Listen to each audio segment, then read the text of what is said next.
an amazing amount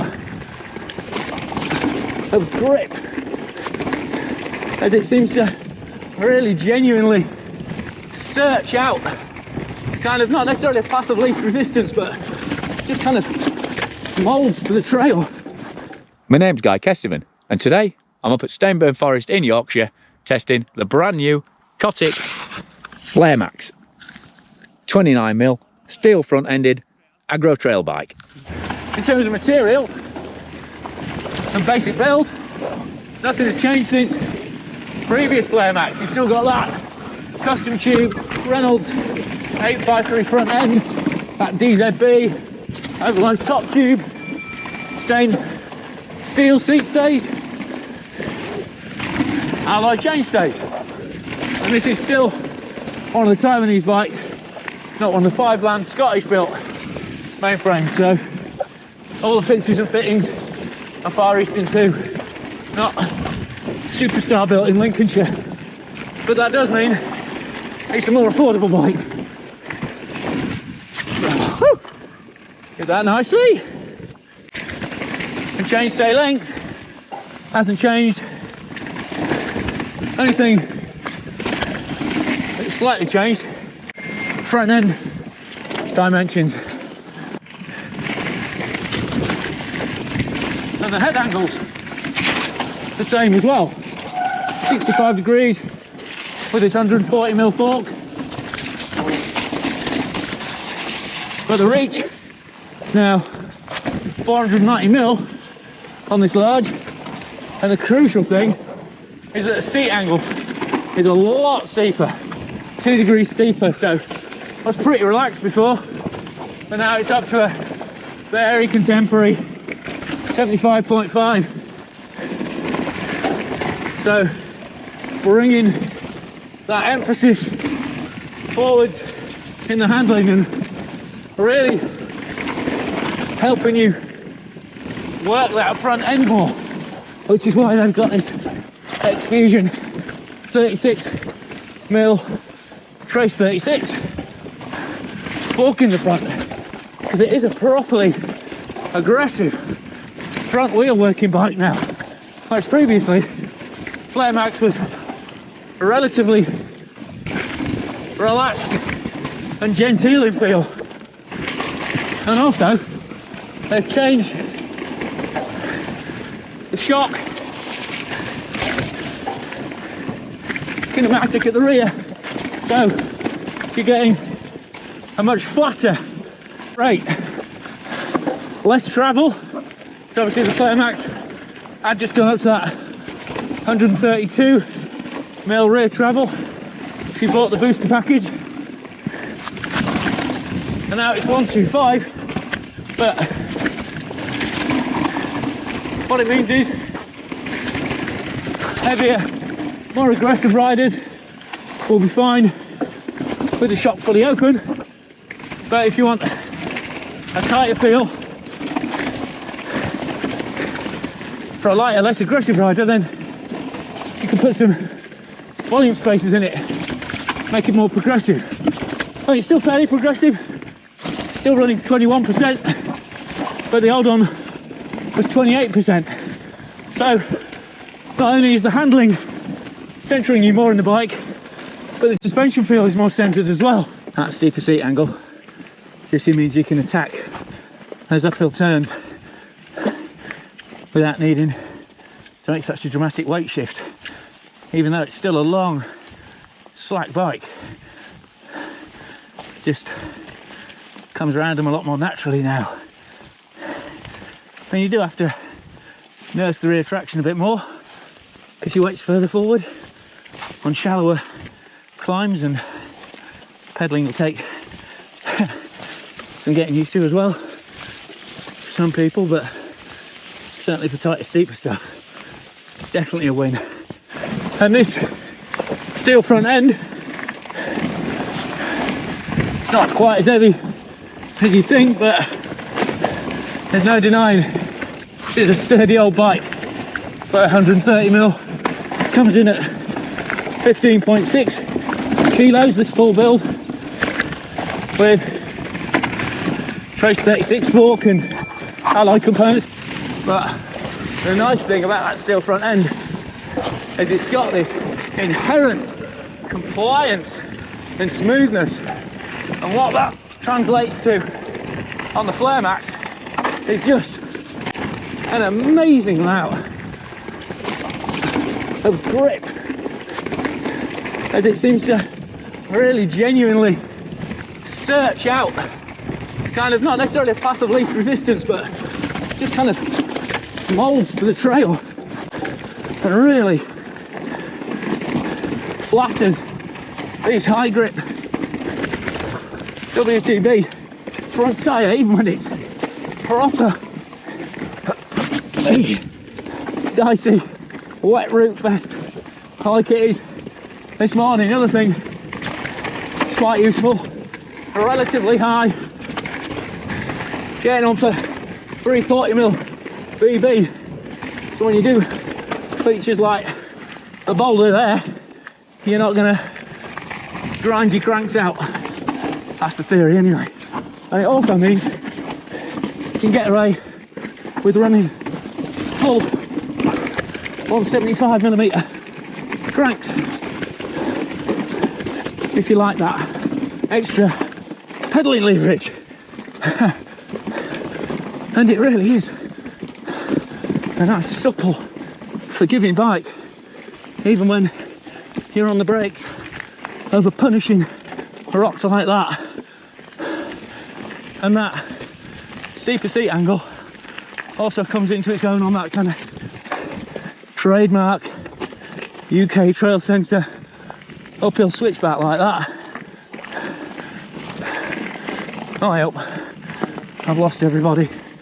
Hope there's not been an incident. Oh, I guess there has. I think that means there's been an incident. And that flatter shock rate means that even at slower speeds, the shock doesn't catch as much at full travel. So front end doesn't get twanged around and shimmied, and because of the ovalization of the tubes, it's stiff enough to hold the line anyway, if you can make it out. Having trouble to see what the line is today. And certainly the more you ride these rocky sections like this that are normally pretty punishing, the more you appreciate the sting that that steel front end takes out of the situation. But the alloy back end, oh, still punchy and accurate enough, and there's still enough muscle there, so when you do get slightly hung up like I just did on the long wheelbase on a sharp turn, you can muscle it out of there if you need to. And even though it is a chunky old weight to get rolling, the way it just smooths over little chattery rooty bumps like this goes a long way to flatter it. And when you get to something a bit smoother, you can just flick that climb switch across on the rear shock and it just stabilises it a bit, but still keeps top end pretty active for grip, and also slows down the rebound, so it's not as bouncy when you get out of the saddle, which is a nice touch. So while it can feel a bit twangy and articulated when you're really railing hard on sort of trail centre stuff, it's this more natural sort of tight, twitchy, reduced traction kind of scenario that the Cotic really thrives on, and it definitely maintains flow really well, which again reduces the impact of that extra frame weight as long as you can keep it moving. Whoa! Oh, there's a bit of a fight to dig it out there. Whew. But then let it slide around there. Can be just really confident that that front tyre's going to catch and connect, even when it's proper dark and dirty. Here in one of Stainburn's lesser known sections,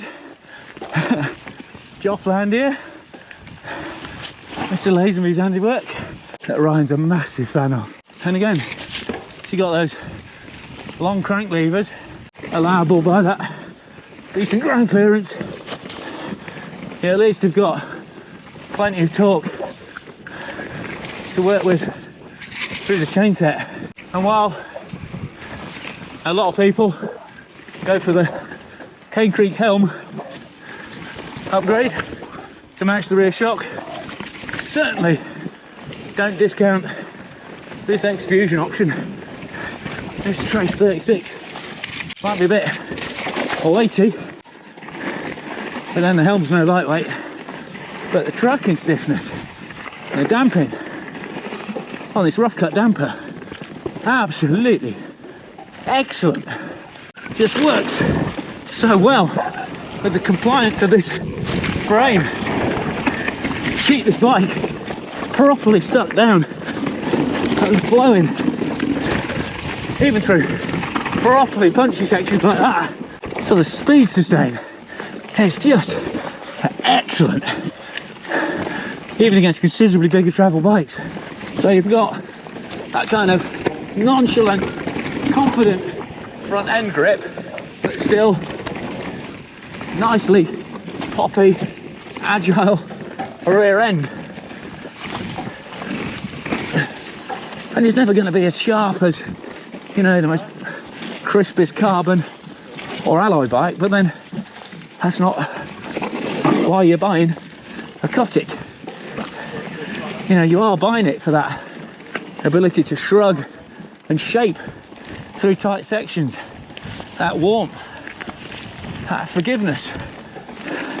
And yeah, if you go absolutely flat out, they can get a little bit out of shape. And they ended up bending the flare I had with a particularly brutal double-footed drop I wasn't expecting. But the way it took that impact definitely saved my ankles. That would have been a brutal breaker otherwise. So I guess the question is,